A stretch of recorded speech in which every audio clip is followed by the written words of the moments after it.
Mundo at ang Hajj ay paghahanda rin para sa atin sa kabilang buhay. Lahat tayo ay nakasuot ng damit na isusuot natin, sa ating panahon, sa libingan, na puti. Alam mo, napakadalisay, napakasimple, at hindi mahalaga kung ikaw ay mayaman o mahirap dahil sa huli. Ang mahalaga kay Allah ay kung ano ang nasa iyong puso. At ito ang gusto ko sa Islam, ito ay isang tuloy-tuloy na proseso ng paglilinis sa iyong puso dahil ang mahalaga kay Allah ay ang iyong puso. Hindi kung ikaw ay maganda o gwapo dahil nilikha na niya tayo ng ganoon o sa ibang paraan. Hindi ito ang mahalaga kay Allah, ngunit ang iyong puso ay isang bagay na maaari mong linangin sa pamamagitan ng paglapit sa Diyos. Kaya mga kapatid ko, magsaliksik pa kayo at inshallah kayo ay gagabayan.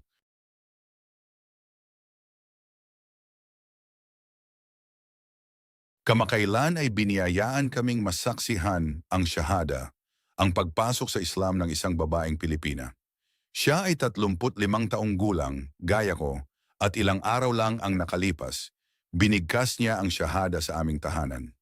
At bago namin siya anyayahan sa Islam, gusto naming ibahagi sa kanya ang 6 na haligi ng pananampalataya sa Islam.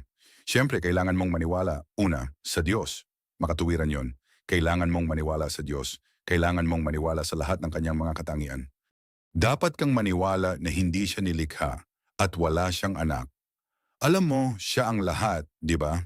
Kaya wala siyang ama at wala siyang anak. Ang Diyos ay Diyos at ang Diyos ay hindi maaari maging tao. Kaya ang lahat ng ito ay dapat na lubos na maunawaan.